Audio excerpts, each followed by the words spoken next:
नमस्कार दोस्तों। आपका स्वागत है आपके अपने YouTube चैनल जेडी कैंपस पर। जैसा आप सभी बच्चों को पता ही है, जेडी कैंपस आपके लिए एक कर लो वर्दी पक्की सीरीज लेकर आया हुआ है, जिसमें आपके लिए सिलेक्टेड सिलेक्टेड क्वेश्चंस यानी कि बहुत ही इंपॉर्टेंट क्वेश्चंस जो आपके यूपी पुलिस की परीक्षा में आने के लिए तय है। तो उन्हीं को हम सिर्फ लेकर आए हैं, चुनिंदा क्वेश्चन हैं। वो बहुत सारा आप सोचेंगे कि आप वो पढ़ लें, ये पढ़ लें, उधर से पढ़ लें, वो भी पढ़ लें, सारा समेट लें एकदम से। भैया जीएस का है समुद्र, अगर आप उसमें उतरना चाहोगे तो आप डूब जाओगे, और ना ही आप उसको किनारे तक पहुंच पाओगे उसके पार, और ना ही सफलता ले पाओगे। तो आपको उसमें क्या करना होता है, बहुत ही सिलेक्टेड क्वेश्चंस पढ़ने होते हैं, और उन्हीं सिलेक्टेड क्वेश्चंस को लेकर हम आपके पास आते रहते हैं। एक ऑनलाइन प्लेटफॉर्म के माध्यम से हम आपके साथ जुड़ पाते हैं। तो चलिए शुरू करते हैं। आज का पहला इंपॉर्टेंट क्वेश्चन देखते हैं क्या है। तो दोस्तों, आज का पहला इंपॉर्टेंट क्वेश्चन है, उत्तर प्रदेश में लोक आयुक्त की नियुक्ति की जाती है। वो उत्तर प्रदेश में जो लोक आयुक्त होता है उसकी नियुक्ति कौन करता है? तो मेरे भाई, उसकी नियुक्ति राज्यपाल करता है। मुख्य न्यायाधीश नहीं, मुख्यमंत्री भी नहीं, विधानसभा का स्पीकर भी नहीं। कौन करता है? राज्यपाल। राज्यपाल द्वारा ही इसकी नियुक्ति की जाती है मेरे भाई। और अगर बात करें त्याग पत्र किसको देगा ये, अगर इसको छोड़कर जाना हो, किसको? लोक आयुक्त को। तो ये किसको देगा अपना त्याग पत्र? तो त्याग पत्र भी ये राज्यपाल को ही देगा। यानी कि अगर इसकी नियुक्ति की बात करें तो भी राज्यपाल ही करेगा, अगर इसकी त्यागपत्र स्वीकारने की बात करें तो भी राज्यपाल ही स्वीकार करेगा। नेक्स्ट क्वेश्चन देखते हैं। नेक्स्ट क्वेश्चन है आपका, उत्तर प्रदेश में जिला पंचायत का अध्यक्ष निर्वाचित होता है। उत्तर प्रदेश में जिला पंचायत का अध्यक्ष को निर्वाचित करता है, ये इसमें क्वेश्चन पूछ रहा है। तो चलिए चेक कर लेते हैं। इसमें प्रत्यक्ष रूप में उन व्यक्तियों द्वारा जिनके नाम क्षेत्र पंचायतों की निर्वाचन सूचियों में सम्मिलित है। इसमें क्षेत्र पंचायतों की निर्वाचित सूची में ये तो हो जाएगा आपका, यानी कि जो गांव के लोग हैं उस क्षेत्र में जहां का जिला पंचायत का चुनाव होना है, तो वहीं के तो लोग वोट डालेंगे भाई उसके लिए।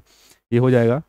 जिला पंचायत के सदस्यों द्वारा ये नहीं होगा, अगर जिला पंचायत के सदस्य ही वोट डाल देंगे तो फिर इसमें तो हो जाए, एक वन साइडेड इलेक्शन हो जाएगा। क्योंकि अगर मान लीजिए जिला पंचायत में जितने भी सदस्य होंगे उनको कुछ भी बहला फुसला करके वो एक अपनी साइड ले सकते हैं, तो वन साइड इलेक्शन हो जाएगा। इसलिए सीधे जो क्षेत्र के निर्वाचन होते हैं उन्हीं से वोटिंग करवाई जाती है। जिला पंचायत के अनुसूचित जाति या अनुसूचित जनजाति सदस्यों द्वारा अपने से ही यदि उनके लिए सुरक्षित है। नहीं, ये तो नहीं होगा। जिला पंचायत के पिछड़ी जाति के सदस्यों द्वारा अपने में से ही यदि उनके सुरक्षित है, नहीं, ये भी नहीं होगा। तो उसमें कौन सा हो रहा है मेरे भाई? ये हो रहा है केवल एक। कौन सा होगा भाई? केवल एक।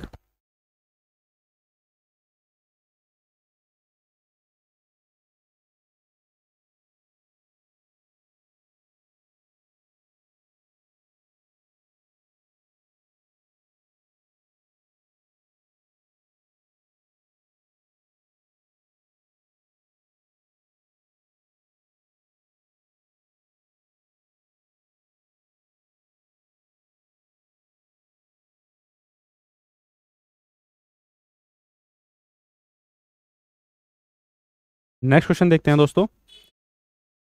उत्तर प्रदेश में उर्दू को द्वितीय राजभाषा घोषित किया गया। ये द्वितीय पूछ रहा है राजभाषा, यानी कि प्रथम भी रही होगी। तो चलिए पहले प्रथम की बात कर लेते हैं। तो दोस्तों, जो प्रथम राजभाषा है यानी कि आपकी फर्स्ट राजभाषा है, कौन सी है आपकी? यूपी की। जो उत्तर प्रदेश की प्रथम राजभाषा है वो है दोस्तों हिंदी। कौन सी है? हिंदी। अब ये पूछ रहा है क्वेश्चन कि द्वितीय राजभाषा घोषित की गई कब थी। तो अगर दूसरी बात करें, उर्दू की गई थी दूसरी। इसकी फिर बात करेंगे कि सन किस सन में की गई थी। तो जो सेकंड राजभाषा थी उत्तर प्रदेश की, कौन सी है? उर्दू। वो तो इन्होंने दे दिया। लेकिन हमसे क्या पूछ रहा है? ये पूछ रहा है कि ये कब की गई थी। तो ये उर्दू की गई थी मेरे भाई, कब हुई थी? 1989 में। कब की गई थी? 1989 में। नेक्स्ट क्वेश्चन देखते हैं। उत्तर प्रदेश में विधानमंडल के दो सदन निम्नलिखित में से किस वर्ष में अस्तित्व में आए? ये पूछ रहा है जो उत्तर प्रदेश में विधानमंडल है, ये दो सदन हैं, वो वास्तविक यानी कि अपने अस्तित्व में कब आए? तो ये आए थे मेरे भाई 1937 में। देख लेते हैं कहाँ पर है, ये फर्स्ट ऑप्शन में है। कब आए थे? 1937 में। ये आपका एक करेक्ट आंसर हो जाएगा। नेक्स्ट देखते हैं। निम्नलिखित युगों में से कौन सही सुमेलित नहीं है। अच्छा, ये क्वेश्चन पूछ क्या रहा है आपसे, एक साइड में तो आपके इधर दे दी जिले यानी कि आपकी जनपद, इधर दे दी हैं आपके मुख्यालय। क्या दी है मेरे भाई? मुख्यालय। चलिए चेक कर लेते हैं। अंबेडकर नगर का तो अंबेडकरपुर है, अकबरपुर है सॉरी, ये सही है। गौतम बुद्ध नगर का नोएडा, ठीक है। कानपुर देहात का कानपुर दोस्तों नहीं होगा। संत कबीर नगर का खलीलाबाद, ये सही है। तो ये पूछ कौन सा रहा था? सुमेलित नहीं है, सही सुमेलित नहीं है। तो सही कौन सा नहीं है मेरे भाई? कानपुर देहात का कानपुर नहीं है। तो जो कानपुर देहात का हो जाएगा आपका, कानपुर देहात का होगा अकबरपुर माटी। कौन सा होगा दोस्तों? अकबरपुर माटी। दोस्तों ये जो आपको क्वेश्चंस कराए जा रहे हैं ये आपकी परीक्षा की दृष्टि से बहुत ही इंपॉर्टेंट है, आप इनको छोड़िएगा मत किसी भी कीमत पर। और इनके में ये बहुत ही लीनियर क्वेश्चन है, इनमें गलती कुछ नहीं करनी है मेरे भाई, ठीक है। नेक्स्ट देखते हैं। ये देखिए कानपुर देहात का क्या है दोस्तों? अकबरपुर माटी। कौन सी है दोस्तों? अकबरपुर माटी। नेक्स्ट देखते हैं। दिए गए विकल्पों में से गलत जिला मुख्यालय वाली जोड़ी कौन सी पूछ रही है? गलत जिला मुख्यालय वाली जोड़ी का चयन कीजिए। तो चलिए चेक कर लेते हैं। अमेठी का गोरीगंज, ठीक है। सोनभद्र का रॉबर्ट्सगंज, ये भी ठीक है। कुशीनगर पटरौना, ये भी ठीक है। कौशाम्बिका वैशाली, कौशाम्बिका दोस्तों वैशाली नहीं है, ये आपका गलत सुमेलित है। और जो क्वेश्चन पूछ रहा है उसके हिसाब से ये आपका क्वेश्चन करेक्ट हो जाएगा। अब देख लेते हैं इसमें है कौन सा। तो जो कौशाम्बिका है मेरे भाई, ये कौन सी है? मंझनपुर। कौन सा मुख्यालय है कौशाम्बिका? मंझनपुर। नेक्स्ट क्वेश्चन देखते हैं। इनमें से कौन सा उत्तर प्रदेश में एक जिला नहीं है? तो ये जो चार आपको जिले दिए गए हैं, ये पूछ रहा है कि इसमें एक उत्तर प्रदेश का जिला कौन सा नहीं है। चलिए चेक कर लेते हैं अभी। अमेठी तो आपका यूपी में ही है, बस्ती भी यूपी में है, देहरादून, ओहो देहरादून यूपी में नहीं है मेरे भाई, ये आपका आता है उत्तराखंड में, और ये उत्तराखंड की कैपिटल भी है उत्तराखंड। फिर ये उसकी राजधानी भी है। किसकी?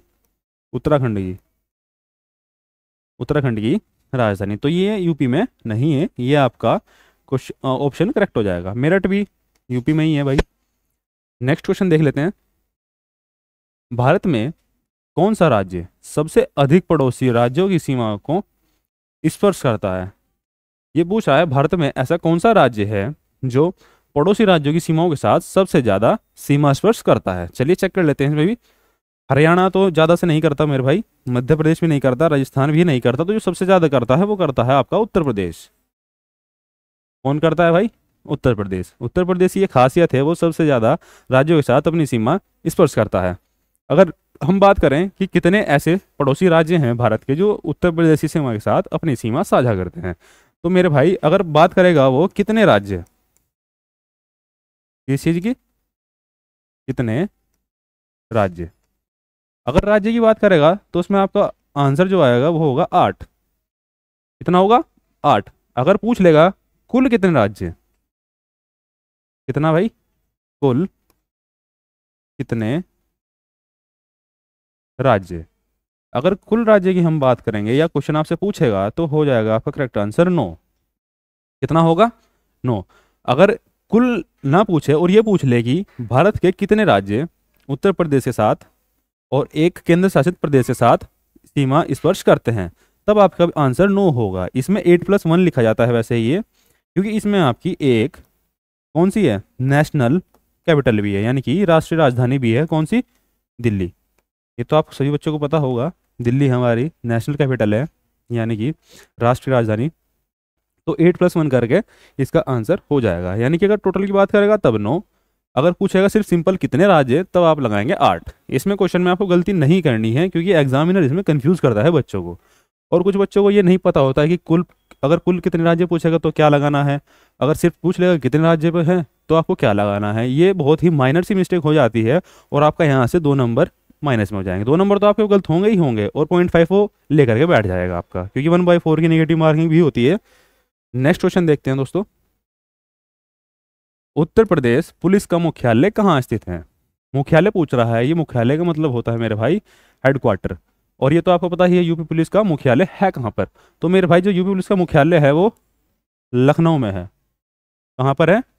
लखनऊ में। और ये यूपी की कैपिटल भी है मेरे भाई। यूपी की राजधानी। ये तो बहुत ही कॉमन चीज़ है, ये तो सभी बच्चों को पता होना चाहिए, जो प्रिपरेशन कर रहे हैं उन्हें भी पता होना चाहिए, जो नहीं कर रहे हैं उनको भी पता होना चाहिए। ये तो अपने राज्य की राजधानी सभी को याद होनी चाहिए। नेक्स्ट क्वेश्चन देखते हैं। निम्नलिखित में से कौन सा यूपी पुलिस विभाग की चयन प्रक्रिया का चरणों में से एक नहीं है? क्या नहीं है भाई? चरणों में से। यानी कि इस क्वेश्चन का जो रियल मीनिंग है वो है दोस्तों, जैसे आप अभी यूपी पुलिस के एग्जाम की तैयारी कर रहे हैं तो आपने पहले उसमें फॉर्म भरा होगा। क्या भरा है आपने? पहले सबसे पहले नंबर पर फॉर्म, ये आपका पहले नंबर पर हुआ। उसके बाद दूसरा फिर आपका एग्जाम होगा, एग्जाम होगा, एग्जाम के बाद आपकी मेरिट लिस्ट आएगी। उसके बाद क्या होगा? आपका physical standard test. Physical standard test हो गया आपका। उसके बाद आपका फाइनल मेरिट आएगी, यानी कि आपका सिलेक्शन हो जाएगा। इसके बाद आपका सिलेक्शन होगा, इसके बाद फिजिकल स्टैंडर्ड टेस्ट के बाद। अगर बात करें कि आपको फॉर्म भरते हुए उसने पूछा क्या क्या था आपसे, तो आपसे एक तो एज पूछी होगी, फिर दूसरी पूछी होगी आपसे 12th पास हैं या नहीं आप यानी कि आपसे एजुकेशनल क्वालिफिकेशन भी पूछी होगी। आपसे 12th ले ली, एज लिमिट हो गई, और बस ये दो चीज़ मेजर हैं इसमें। फॉर्म भरते टाइम ये आपसे अक्सर करके पूछता है, ये हर एग्जाम में पूछता है, ऐसा नहीं है कि यूपी पुलिस में ही पूछता है, ये हर एग्जाम से पूछता है। चलिए इसमें चेक कर लेते हैं। शारीरिक प्रशिक्षण यानी कि फिजिकल स्टैंडर्ड टेस्ट, ये तो भैया चेक करते ही करते हैं। शैक्षणिक योग्यता, ये भी चेक करते हैं भाई। उसके बाद आयु पात्रता यानी कि एज लिमिट, ये भी चेक करते हैं भाई। अब ये तो है नहीं कि कोई 35 साल की एज में आएगा कि मेरे को भी सर्विस करनी है यूपी पुलिस में, अब ऐसा थोड़ी ना होगा, इतना लेट थोड़ी ना लेंगे भाई, तो ये भी होगा। भाषा परीक्षण, तो भाषा का परीक्षण नहीं होता मेरे दोस्तों। इस चीज़ का परीक्षण नहीं होता, भाषा का, तो ये चयन प्रक्रिया में नहीं है। उस चीज़ से मतलब नहीं है कि आपको कन्नड़ आती है, गुजराती आती है, मराठी आती है, आप आइए एग्ज़ाम फॉर्म फिल करिए, उसके बाद आप एग्ज़ाम दीजिए हिंदी मोड में, और उसके बाद आप एग्ज़ाम क्लियर कीजिए, फिजिकल दीजिए, आप सिलेक्शन लीजिए, उसके बाद आप सर्विस कीजिए यूपी पुलिस में। ठीक है दोस्तों, तो ये हो गया आपका सिलेक्शन प्रोसेस। नेक्स्ट क्वेश्चन देखते हैं। उत्तर प्रदेश पुलिस के चिन्ह में कौन से जानवर का चिन्ह है? किस चीज़ का भाई? जानवर का चिन्ह पूछ रहा है ये यूपी पुलिस के लोगो में, यानी कि जो ये यूपी पुलिस का लोगो होता है, इसमें यहाँ पर जो भी एनिमल होता है, जानवर होता है, ये पूछ रहा है कि वो कौन है। तो मेरे भाई इसमें से गरुड़ नहीं है, मोर नहीं है, गैंडा भी नहीं है, तो कौन है? मछली। और मछली आपकी यूपी पुलिस के लोगों में भी है भाई। कहाँ पर है? यूपी पुलिस के लोगों में। और यहाँ पर एक क्या है? तीर धनुष। ये भी क्वेश्चन आपसे पूछ सकता है, और मैंने आपको बताया भी था पिछले सेशन में कि यूपी के लोगों में होता क्या क्या है। इसमें क्या है? एक मछली है, एक मछली, एक तीर धनुष, क्या है भाई? एक तीर धनुष। ठीक है दोस्तों, और इसमें आपका मछली का लोगो होता है, इसमें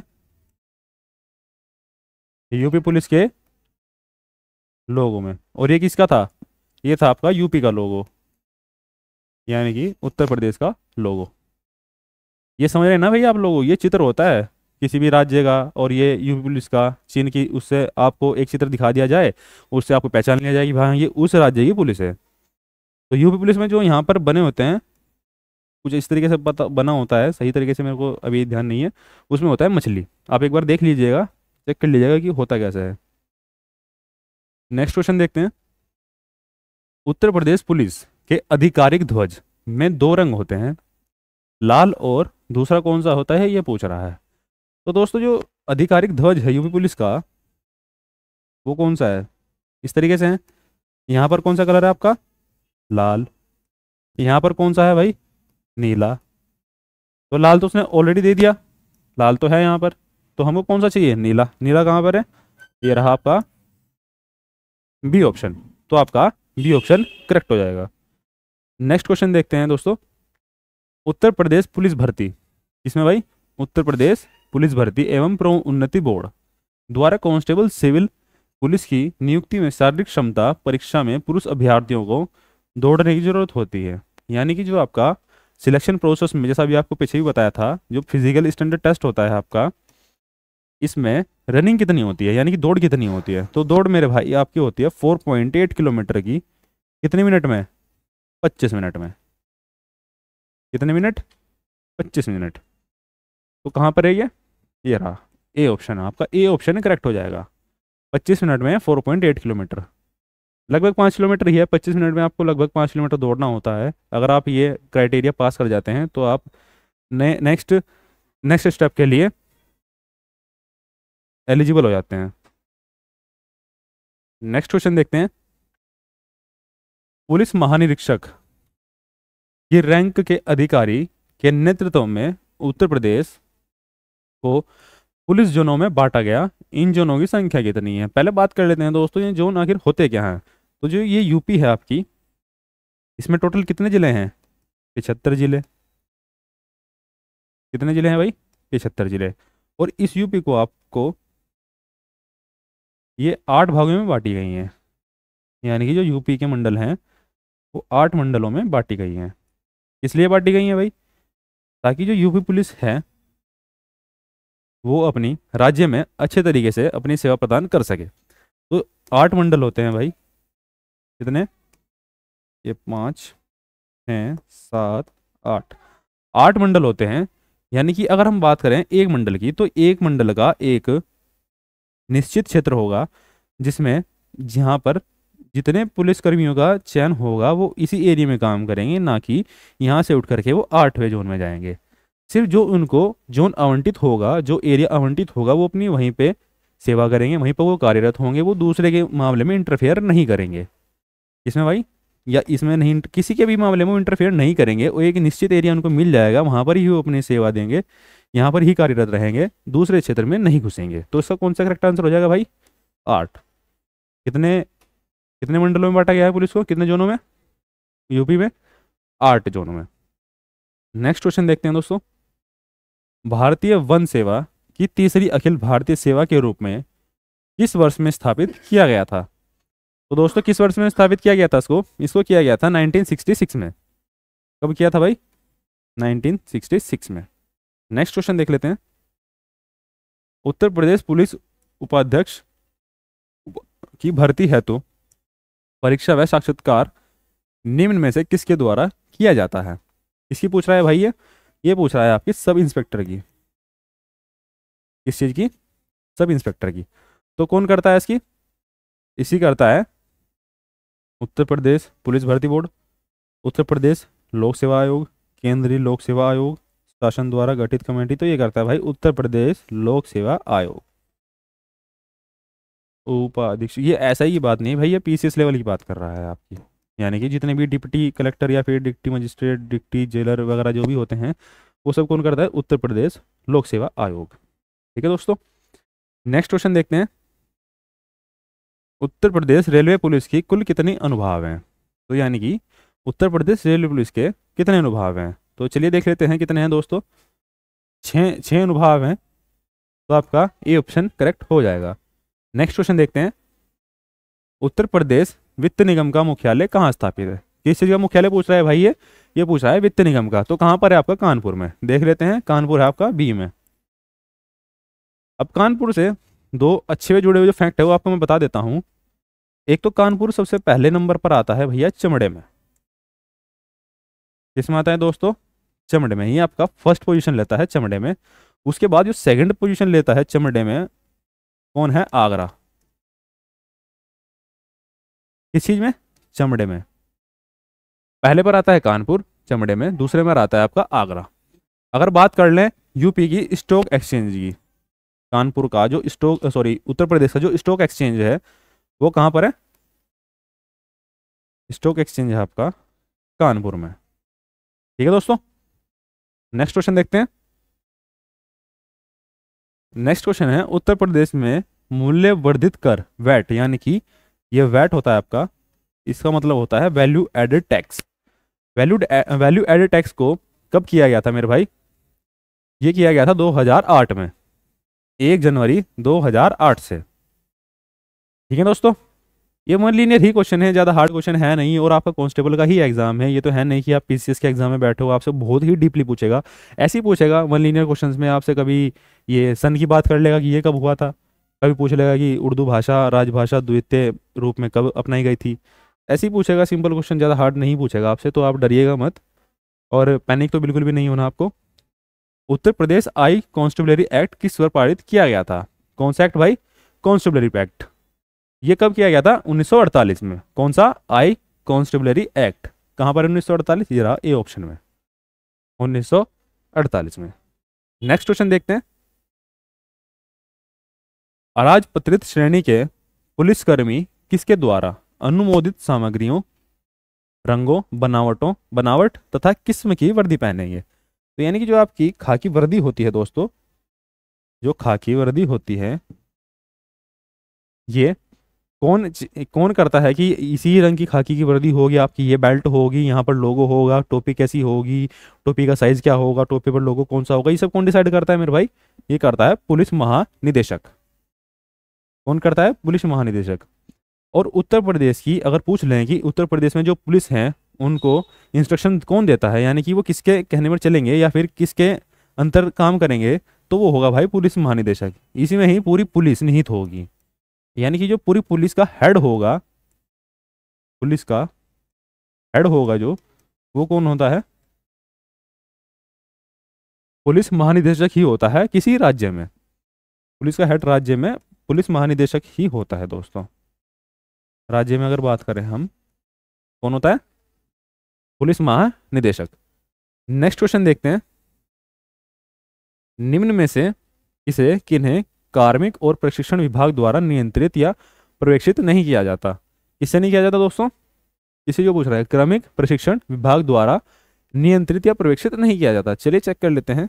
केंद्रीय सतर्कता आयोग नहीं, केंद्रीय जांच ब्यूरो, तो ये हो जाएगा आपका कर्मचारी चयन आयोग। किसे?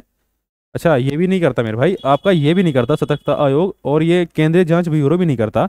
यहाँ से हमें चेक करना ही कौन सा ऑप्शन कौन से करेक्ट हो जाएगा। जब ये तीनों ही नहीं करते तो भाई तीनों में से कोई नहीं होगा। तो चलिए चेक करते हैं, पी क्यू आर में से कोई भी नहीं। ये दोस्तों इनमें से कोई भी नहीं करता है। एक ये कर्मचारी चयन आयोग, एक केंद्रीय सतर्कता आयोग, एक केंद्रीय जांच ब्यूरो, इन तीनों में से कोई भी नहीं करता। नेक्स्ट क्वेश्चन देखते हैं। प्रशासनिक सुविधा के लिए उत्तर प्रदेश में कितने मंडल हैं? अभी हमने यूपी पुलिस के मंडल देखे थे, यानी कि जोन देखे थे, कितने थे दोस्तों? 8 थे। अब बात करते हैं प्रशासनिक सुविधा के लिए कितने मंडल हैं। तो ये आपको यूपी हो गई, ये कितने मंडल में बांटी गई है भाई? ये बांटी गई है आपकी पूरे 18 मंडल में। 1 2 3 4 5 6, इसका दोबारा बना लेता हूँ। तो कितने में बांटी गई है भाई? आपकी बांटी गई है 18 मंडल में। 1 2 3 4 5 6 7 8 9, और ये आपका ऐसे। अब ये मैंने तो सिर्फ आपको समझाने के लिए बताया है, ये बिल्कुल एग्जैक्ट नहीं है कि कितने जोनों में बांटी गई है। 18 जोन में तो बांटी गई हैं, ये तो भैया एग्जैक्ट है, लेकिन ये एरिया एग्जैक्ट नहीं है। जैसे मैंने आपको बना दिया बिल्कुल सिमेट्रिकल, ऐसा नहीं होता। तो इसमें काउंटिंग कर लें अगर हम, 6 7 8 9 10 11 12 13 14 15 16 17 18, तो कितने बांटी हैं भाई? 18 मंडल में उत्तर प्रदेश को बांटा गया है, ताकि जो प्रशासनिक सुविधा है वो अच्छे से हो सके यूपी में। नेक्स्ट क्वेश्चन देखते हैं।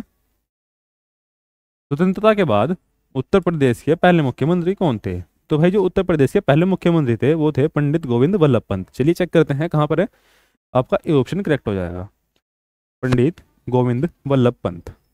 और अगर पहले राज्यपाल की बात करें, ये तो मुख्यमंत्री हो गई, जो पहला राज्यपाल था, पहला जो यूपी का पहला राज्यपाल था वो कौन हो जाएगा? सरोजिनी नायडू। कौन होगा भाई? सरोजिनी नायडू। ये भी आपको ध्यान रखना है, ये भूलना नहीं है भाई। अगर यही आ गया तो आपको गलती बिल्कुल भी नहीं करनी है। कौन है पहला राज्यपाल? सरोजिनी नायडू। नेक्स्ट क्वेश्चन देखते हैं। भारत सरकार अधिनियम 1919 के तहत उत्तर प्रदेश राज्य सचिवालय द्वारा 1921 में कितने नए सचिव नियुक्त किए गए थे? कितने किए गए थे दोस्तों? 6 नियुक्त किए गए थे 1919 में। कब? भारत सरकार अधिनियम 1919 के तहत। कब किए गए थे? 1921 में। कहाँ पर? सचिवालय द्वारा। कितने नए सचिव आयुक्त किए गए थे? तो वो किए गए थे दोस्तों 6। ये रहा आपका यहाँ पर ऑप्शन 6 किए गए थे दोस्तों। नेक्स्ट क्वेश्चन देखते हैं। उत्तर प्रदेश राजस्व कोड निम्नलिखित में से किस वर्ष में स्थापित किया गया था? किसी का कोड पूछ रहा है भाई ये। उत्तर प्रदेश का राजस्व कोड किस वर्ष स्थापित किया गया था? चलिए चेक कर लेते हैं। कौन सा है आपका? 2006। कौन सा है भाई? 2006 में। नेक्स्ट क्वेश्चन ये था आपका। उत्तर प्रदेश राजस्व कोड 2006 में स्थापित किया गया था, जिसे 16 अध्याय, 234 धाराओं और 6 अनुसूचियों में विभाजित किया गया है। यानी कि अगर पूछ ले आपसे कि उत्तर प्रदेश का राजस्व कोड है, उसमें ये पूछ सकता है आपसे कितने अध्याय हैं, कितनी धाराएं हैं और कितनी सूचियां हैं। तो मेरे भाई आप ये याद रखिएगा। ऐसे याद कर सकते हैं आप 16, 234, 4। ये ऐसे याद कर लीजिए। 16, 23, 44 ऐसे भी याद कर लीजिए। डायरेक्ट याद कर लीजिए 162, 344। जैसे आपका भारत का क्षेत्रफल है, जो टोटल भारत का क्षेत्रफल कितना है? आपका जो पूरे इंडिया का क्षेत्रफल है वो है आपका 32, 87, 200 कितना 263 किलोमीटर स्क्वायर। तो उससे क्या करते हैं बच्चे? ऐसे भी याद कर लेते हैं कि 32, 87, 263। ऐसे भी याद कर लेते हैं 328, 7263। और इसको ऐसे भी याद कर लेते हैं 3287, 263। तो जैसा आपको सुटेबल लगे आप इसको ऐसे फॉर्म में याद कर लीजिएगा। ये हैं 16 अध्याय, 234 धाराओं और 4 अनुसूचियों। तो दोस्तों ये था आपका लास्ट इंपॉर्टेंट क्वेश्चन। और आज का ये इंपॉर्टेंट क्वेश्चन आपके पूरे हो चुके हैं। और दोस्तों मैं आपसे ये कहूँगा, अब टाइम हो गया है, टाइम बहुत कम बचा है पेपर में आपके। आज 12 तारीख हो गई है, आपका एग्ज़ाम में 17 में, कुछ बच्चों का 18 में है। आप ये देख लीजिएगा। और हो सकता है आपने चेक भी कर लिया हो, क्योंकि 10 तारीख में ये आ गया था कि कौन सी सिटी है, कब एग्ज़ाम है, कौन सी शिफ्ट में है, किस डेट में है, ये आपने चेक कर लिया होगा। वैसे तो सबको होम डिस्ट्रिक्ट ही मिली हुई है, किसी को ऐसा तो नहीं है कि भाई अगर यहाँ एक क्षेत्र एक ज़िले का है तो उसको किसी एक ज़िला छोड़ करके दे दिया, दूसरे ज़िले में दे दिया। ऐसा तो नहीं हुआ इस बार। एग्ज़ाम सेंटर जो है होम सिटी में ही दे दिया। तो चलिए दोस्तों, और हाँ आपसे ये विनती करूँगा दोस्तों, जो हमारा चैनल है यानी कि जेडी कैंपस है, आपके लिए सीरीज़ लेकर के आया है। आपसे ये अनुरोध है मेरा, आप इस सेशन को शेयर कर दीजिएगा, ताकि और बच्चे हैं जो पढ़ने वाले, उनका भी फ़ायदा हो जाए। आपका तो फ़ायदा हो ही रहा है, हमारे साथ जुड़े हुए हैं आप। आपके लिए हम इतने इंपॉर्टेंट क्वेश्चन लेकर आते रहते हैं और रोज़ ही लाते हैं। ये अभी बीच में गैप हो गया था, माइक का थोड़ा इशू हो गया था। आप देख भी रहे हैं, नया माइक है आज। जो पुराने वाला था उसमें थोड़ा इशू हो गया था, तो ये नए वाला हमने मंगाया है। तो चलिए दोस्तों, तब तक के लिए धन्यवाद और मिलते हैं नेक्स्ट वीडियो में।